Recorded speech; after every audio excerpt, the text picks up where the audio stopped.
Ceiling fan regulator எப்படி மாட்டலாம்னு சொல்லி பார்ப்போம். இது வந்து circuit diagram. AC supply phase எடுத்து கொண்டு போய் ரெகுலேட்டருக்கு ஃபஸ்ட்டும், ரெகுலேட்டர்லேருந்து சுவிட்சு சுவிட்சிலேருந்து நம்ம ஃபேனுக்கு கொண்டு போய் கொடுக்க போகிறோம்.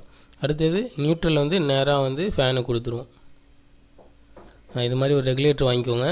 இது நம்ம வச்சுக்கிறது வந்து பழைய டைப் ரெகுலேட்டரு. நீங்கள் புதுசுனா புதுசு வாங்கிக்கோங்க. இதில் 2 கனெக்ஷன் வரும். ஒன்று வந்து சப்ளை சைடு, இன்னொன்று வந்து சுவிட்ச் சைடு, அதாவது சுவிட்சுக்கு போகிறது. வாங்க எப்படி செய்யலாம்னு சொல்லி பார்க்கலாம். ஃபஸ்ட்டு வந்து நம்ம போடுறது வந்து பழைய டைப்பு சுவிட்சு தான் நம்ம போட போகிறோம். அதுக்கு வந்து போர்டை கழட்டிக்கலாம். அதுக்கு முன்னாடி வந்து சப்ளை ஆஃப் பண்ணிக்கோங்க. எம்சிபி இருந்தால் எம்சிபி ட்ரிப் பண்ணிக்கோங்க. ஃபியூஸ் இருந்தால் ஃபியூஸ் எடுத்துக்கோங்க. வாங்க ரிமூவ் பண்ணியாச்சு.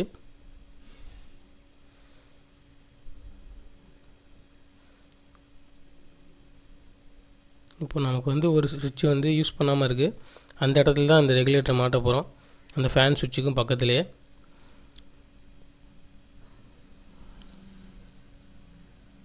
இதுதான் ஃபேன் சுவிட்சு. இதுக்கு பக்கத்தில் இடத்துல தான் நம்ம ரெகுலேட்டர் போட போகிறோம். அந்த கனெக்ஷன் எல்லாம் நம்ம எடுத்துக்கலாம். இதில் பார்த்திங்கன்னா காமனாக கனெக்ஷன் வந்து ஒரு கம்பி கொடுத்துருப்பாங்க. அதை நம்ம எடுத்துருவோம். நாங்கள் ஃபஸ்ட்டு சுவிட்சை கழட்டிக்கலாம். சுவிட்சை கழட்டுறது பார்த்திங்கன்னா ஸ்க்ரூ இருக்கும்.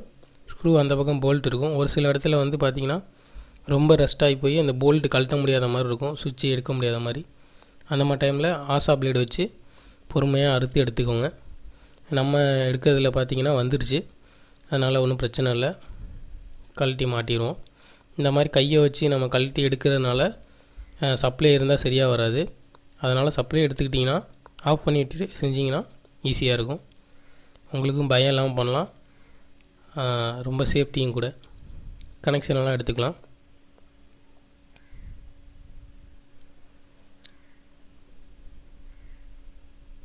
கனெக்ஷன் எடுக்கும்போது கவனமாக எடுங்க. ஏன்னா அந்த ஸ்க்ரூ வந்து சின்னதாக இருக்கிறதுனால கீழே விழுந்துடும். அதனால் பார்த்துக்கோங்க. சென்டரில் உள்ள காமன் சப்ளை வந்து நம்ம எடுத்து விட்ருவோம். இப்போ சுவிட்சை கழட்டியாச்சு. சுவிட்சில் உள்ள கனெக்ஷனை நம்ம எடுத்து விட்டுக்கலாம்.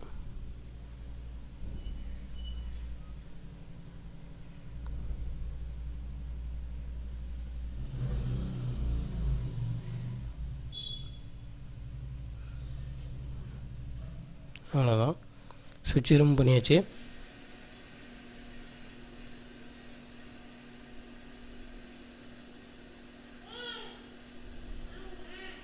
இது ஃபேனோட ரெகுலேட்டரு. ஃபஸ்ட்டு நம்ம வந்து சைஸ் வச்சு பார்த்துக்கலாம், அதோட பேக் சைடு உள்ளே இறங்குதா அப்படின்னு. ஏன்னா சுவிட்சோடது இது வந்து அளவு மாறும். இது கொஞ்சம் பெருசாக இருக்கும். நமக்கு அப்படி தான் பார்த்திங்கன்னா உள்ளே கரெக்டாக போகல, கொஞ்சம் வந்து இடிச்சுது. அப்போ நம்ம என்ன செஞ்சுக்கிட்டோம், அந்த சைடில் வந்து ஆக்ஸா பிளேடு வச்சு கட் பண்ணி எடுத்துக்கிட்டோம். பார்த்திங்கன்னா உள்ளே போகல. இப்போ 2 சைட்லேயும் உள்ள இடத்துல வந்து ஆக்ஸா பிளேடு வச்சு எடுத்துகிட்டு கொஞ்சம் அகலப்படுத்திக்கிட்டோம். பாருங்கள், குரடை வச்சு அந்த அடுத்த இடத்துல அப்படியே உடச்சிங்கன்னா வந்துடும், எடுத்திங்கன்னா அப்படியே வந்துடும். அவ்வளோதான். இப்போ வந்து அந்த கேப் வந்து கொஞ்சம் பெருசாகிடுச்சு. இந்த கம்பியை வந்து நம்ம எடுத்துடலாம். வெளில எடுத்துகிட்டு நம்ம ஏசி வந்து மெயின் ஒயரோட லூப் பண்ணி எடுத்துக்கலாம். அதை நான் காமிக்கிறேன் எப்படின்ட்டு. ஃபஸ்ட்டு வந்து நம்ம இந்த சைடில் ஒரு ஒயரை போட்டாச்சு. அடுத்தது பார்த்திங்கன்னா பக்கத்துலேயே ஒரு சாக்கெட் இருக்குது. அதுக்கு வந்து நம்ம சப்ளை கொடுக்கணும், சாக்கெட் சுவிட்சுக்கு. அவங்க எப்படி பண்ணலாம் பார்க்கலாம். அதில் ஒரு 2 ஒயரை வந்து கனெக்ட் பண்ணிப்போம். இன்னொரு 2 எடுத்து கொண்டு போயிட்டு நம்ம மெயின் இன்னு கொண்டு வந்தோம் பார்த்திங்களா, அதில் வந்து கனெக்ட் பண்ணிக்குவோம். மெயின் இன்னு பார்த்திங்கன்னா அந்த லாஸ்ட்டில் இருக்குது. அதில் வந்து நம்ம போட்டு எடுத்துக்கலாம் சப்ளை. இப்போ ஃபேன் ரெகுலேட்டருக்குமே நம்ம இந்த சாக்கெட் சுவிட்சிலேருந்து எடுத்துக்கலாம் டைரெக்டாக. பக்கத்துலேயே இருக்கனால எடுத்துக்கலாம். பாருங்கள், இதுதான் கனெக்ஷனு, ஃபிசிக்கலாக உள்ள கனெக்ஷனு. நம்ம சர்க்யூட் டயக்ராம் என்ன தான் பார்த்தாலும் ஃபிசிக்கலாக பார்த்தா தான் புரியும். அதனால தான் உங்களுக்கு காமிக்கிறேன். அவ்வளோதான். நல்லா ஸ்ட்ராங்காக வந்து நல்லா டைட்டாக பண்ணிக்கோங்க, இல்லாட்டி லூஸ் கான்டாக்டாகவே இருக்கும் உங்களுக்கு. இப்போ நம்ம கட் பண்ணி எடுத்த இடத்துல வந்து ரெகுலேட்டரை போட்டுக்கலாம். போடும்போது கொஞ்சம் கவனமாக பொறுமையாக போடுங்க, இல்லைனா அந்த டாப் வந்து சில நேரம் கழட்டிக்கும். அப்படி இல்லை அப்படின்னா ரொம்ப ப்ரெஸ் பண்ணிங்கன்னா அந்த போர்டு தெரிச்சு போயிடும். அதனால் கொஞ்சம் பொறுமையாக பண்ணுங்கள். அதே போல் அந்த சைடில் உள்ள கேப்பையும் சைஸ் பண்ணும்போது பார்த்து பண்ணுங்கள், இல்லைனா ரொம்ப கேப் விழுந்துடும். அப்புறம் நீங்கள் மாட்டினாலும் கேப்பு தெரியும். இப்போ இந்த ஒரு எண்டை வந்து ஃபேனோட சுவிட்சோட இன்புட்டாக கொடுத்துருவோம்.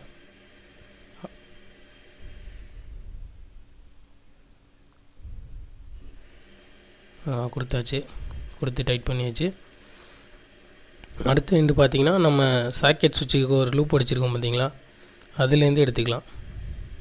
இதுதான் இன்புட்டு, அதுலேருந்து எடுத்துக்குவோம்.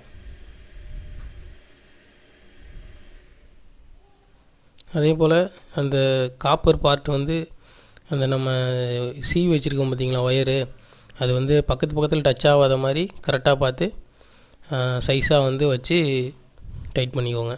ரொம்ப பெருசாகவும் இருக்கக்கூடாது, அதாவது பக்கத்தில் உள்ள இதை வந்து டச் பண்ணக்கூடாது.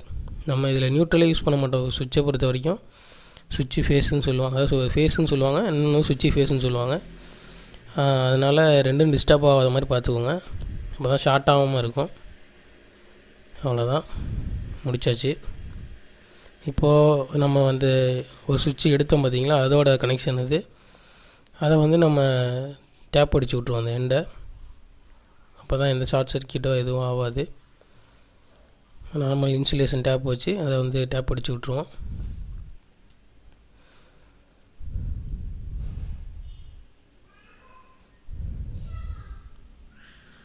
ஓகே, இப்போ நம்ம சப்ளை கொடுத்து செக் பண்ணி பார்த்துக்கலாம். இப்போ நம்ம ஒயரில் டச் பண்ணி பார்க்குறோம், எந்த எர்த்தும் வரல. இப்போ வந்து சப்ளை இன்புட்டை செக் பண்ணி பார்ப்போம். சாக்கெட்டில் வருது. இப்போது சாக்கெட்டில் தான் நம்ம இது ரெகுலேட்டர் வந்து ஆஃப் பண்ணி வச்சுருக்கோம், வரல. இப்போ நம்ம ரெகுலேட்டர் ஆன் பண்ணி பார்ப்போம், வருது. இப்போ பார்த்திங்கன்னா ரெகுலேட்டர் ஃபுல்லில் வச்சுருக்கோம், அதனால் நல்லாவே வருது சப்ளை.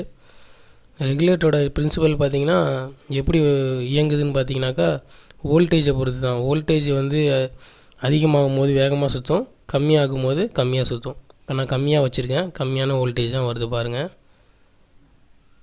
பார்த்திங்கன்னா 1 தான் வச்சுருக்கேன், கம்மியான வோல்டேஜ் தான் வருது. அப்போ இன்னும் கொஞ்சம் கூட்டி வைப்போம், எப்படி இருக்குன்னு பார்க்கலாம். இப்போ பார்த்திங்கன்னா கொஞ்சம் அதிகமாக வருது.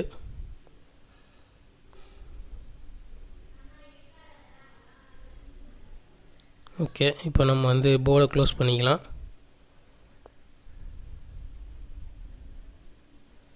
ஃபேன் எப்படி ஒர்க் சுற்றுதுன்னு சொல்லி அதையுமே செக் பண்ணிக்குவோம் க்ளோஸ் பண்ணுறதுக்கு முன்னாடி.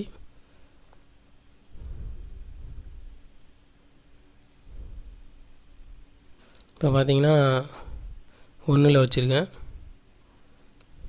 ரொம்ப ஸ்லோவாக தான் சுற்றுது.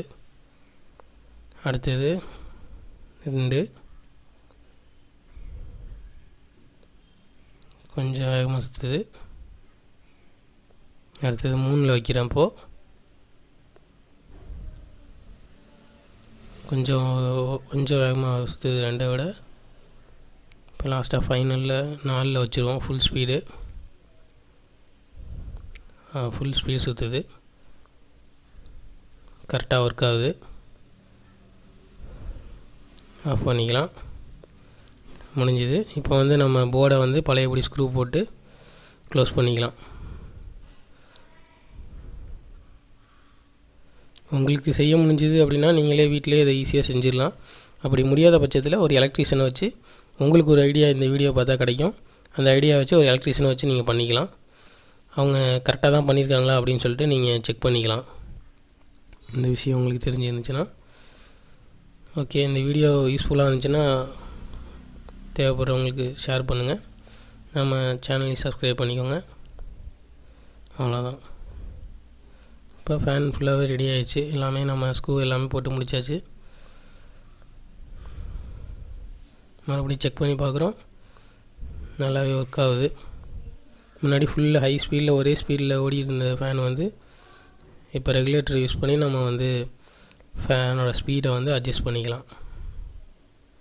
அவ்வளோதான், இது சிம்பிள் தான். இது நம்ம வீட்டிலே நம்மளே பண்ணிடலாம். ஓகே ஃப்ரெண்ட்ஸ், இன்னொரு வீடியோவில் சந்திப்போம்.